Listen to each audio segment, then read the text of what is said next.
উপরওয়ালার শাস্তি নিশ্চিত ওনার উপর নেমে আসছে। আমরা খবর পাচ্ছি উনি ভীষণ অসুস্থ হয়ে গেছে, এটা উপরওয়ালা থেকে শাস্তি।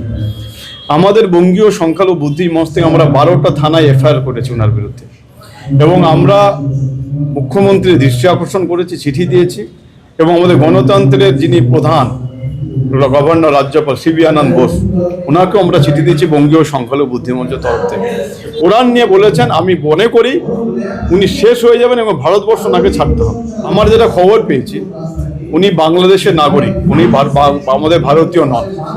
এইভাবে কথা বলে নরেন্দ্র মোদী অমিত শাহের কাছে নিজের নাম্বার বাড়ানোর চেষ্টা করছেন, যেটা অসভ্য বর্বর, একদম বাজে লোক, ফালতু লোক যাকে বলে একদম। এবং উপরওয়ালার শাস্তি নিশ্চিত ওনার উপর নেমে আসছে। আমরা খবর পাচ্ছি উনি ভীষণ অসুস্থ হয়ে গেছে, এটা উপরওয়ালা থেকে শাস্তি। আমাদের বঙ্গীয় সংখ্যালঘু বুদ্ধি মঞ্চ থেকে আমরা 12টা থানায় এফআইআর করেছি ওনার বিরুদ্ধে, এবং আমরা মুখ্যমন্ত্রীর দৃষ্টি আকর্ষণ করেছি, চিঠি দিয়েছি, এবং আমাদের গণতন্ত্রের যিনি প্রধান গভর্নর রাজ্যপাল সিবি আনন্দ বোস, ওনাকেও আমরা চিঠি দিয়েছি বঙ্গীয় সংখ্যালঘু বুদ্ধি মঞ্চের তরফ থেকে। ইমিডিয়েটলি ওনাকে ব্যবস্থা নেওয়া। আসলে ব্যাপারটা হচ্ছে অন্য জায়গায়। আমার যেটা খবর পেয়েছি, উনি বাংলাদেশের নাগরিক, উনি আমাদের ভারতীয় নন। এইভাবে কথা বলে নরেন্দ্র মোদী অমিত শাহের কাছে নিজের নাম্বার বাড়ানোর চেষ্টা করছেন। ওনার অস্তিত্ব বিপন্ন হয়ে গেছে। উনি চাইছেন এইসব কথা বলে আমি আমার শীর্ষ নেতা মোহন ভগবত থেকে শুরু করে নরেন্দ্র মোদী অমিত শাহের কাছে আমি নাম্বার বাড়াবো, আমি ভালো জায়গায় পৌঁছাবো। কিন্তু যাকে উপরওয়ালা নাস্তুনুবাদ, আমরা জানি আল্লাহ পাক যাকে শেষ করেন, তাকে কোরআন নিয়ে বলেছেন, আমি মনে করি উনি শেষ হয়ে যাবেন এবং ভারতবর্ষ ওনাকে ছাড়তে হবে। শুভেন্দু অধিকারী, আমি আপনাকে একটা কথা বলি, শুভেন্দু অধিকারী তৃণমূল কংগ্রেস সুবিধা করে দিচ্ছে।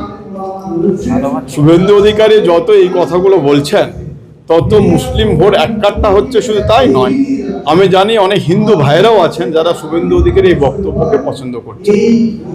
এবং আমি আপনার চ্যানেলের মাধ্যমে স্পষ্ট বার্তা দিতে চাই, ভারতবর্ষ সেকুলার, বাংলা হচ্ছে তার প্রধান পৃষ্ঠপোষক বলেই মনে করি।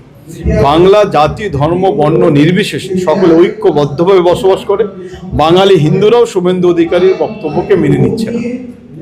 স্বাভাবিকভাবে শুভেন্দু অধিকারী যতই ঘেউ ঘেউ করুক, তার কথা মানুষ আগামী দিনে ভোট বাক্সে 2026-এ প্রমাণ করে দেবে। এবং আমি বিশ্বাস করি বিজেপি রাজ্য সভাপতি শ্রমিক ভট্টাচার্য এই কিছুদিন আগে মিটিংয়ে মাইক নিয়ে শুভেন্দু অধিকারী চরম থেকে চরমতম অপমান করেছে। ওদের নিজেদের মধ্যে লেগে গেছে। শুভেন্দু ভাবছে আমি এইসব কথা বলে আমি একটু উপরে যাওয়ার চেষ্টা করব। অসীমবাবু বলছেন আমি একটু উপরে যাওয়ার চেষ্টা, দিলীপ তার মতো চেষ্টা করছে, শ্রমিকও তার মতো চেষ্টা করছে। অতএব নিজেদের মধ্যে কোনো মেলবন্ধন নেই, কে কি বলছে নিজেরাই জানে না। ওদের অস্তিত্ব বিপন্ন।